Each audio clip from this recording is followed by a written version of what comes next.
నమస్కారాలు. నాతో పాటు సురేఖ మేమిద్దరం కలిసి ఇక్కడ మరి మాజీ సీఎం గారు, ఆపోజిషన్ లీడర్గా ప్రతిపక్ష నేతగా ఉన్నటువంటి కేసీఆర్ గారిని కలిసి మరి జనవరి 28 నుంచి 31 వరకు జరిగేటువంటి మన రాష్ట్ర పండుగగా, మరి దేశ విదేశాల నుంచి కూడా ఎంతోమంది భక్తులు వచ్చేటువంటి పండుగ, మరి కొంగు బంగారంలా కోరిన కోరికలు తీరుస్తున్నటువంటి సమ్మక్క సారలమ్మ మహాజాతర జరుగుతున్న సందర్భంగా మరి మాజీ ముఖ్యమంత్రి గారు గౌరవ శ్రీ కేసీఆర్ గారిని నేను, మా అక్క సురేఖ అక్క గారు, అదేవిధంగా ఇక్కడ ఆకాంక్ష గారు, మన జిల్లా అధ్యక్షురాలు, మా ములుగు జిల్లా అధ్యక్షుడు డిసిసి పైడాకుల అశోక్ గారు, మేమందరం కలిసి రావడం జరిగింది. వారు మొన్న అసెంబ్లీలో అందరు ఫ్లోర్ లీడర్లకు, అదేవిధంగా ఎమ్మెల్యేస్కి అందరికి కూడా ఆహ్వానం పలకడం జరిగింది.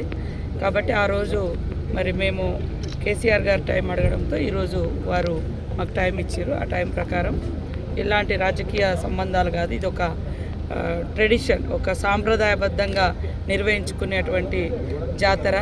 ఆదివాసీ బిడ్డలుగా పుట్టినటువంటి సమ్మక్క సారలమ్మలు కానీ ఈ రాష్ట్రంలో కానీ పక్క రాష్ట్రాల్లో కానీ అందరి దేవులుగా, ఒక కులము, మతము, ప్రాంతము అనేటువంటి తేడా లేకుండా మరి అందరి కోరిన కోరికలను తీర్చే తల్లులుగా ఉన్నారు. కాబట్టి ఈ యొక్క మహాజాతరకు మేము ఆహ్వానించడం జరిగింది. వారు, అదేవిధంగా కేసీఆర్ గారు, వారి సతీమణి శోభమ్మ గారు కూడా ఇద్దరు కూడా కూర్చొని మేము ఇచ్చినటువంటి ఆహ్వానాన్ని స్వీకరించడం జరిగింది.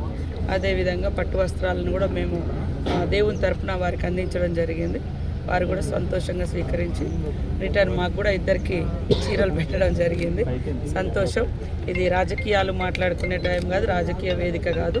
ఇది మన రాష్ట్రంలో 96లోనే సమ్మక్క సారలమ్మ జాతరను స్టేట్ ఫెస్టివల్గా ప్రకటించుకోవడం జరిగింది. కాబట్టి అన్ని పక్షాలను, అన్ని కులాలు, అన్ని మతాలు, అన్ని ప్రాంతాలను కూడా ఆ ప్రాంత ఆడబిడ్డలుగా మేము ఆహ్వానించడం జరుగుతుంది.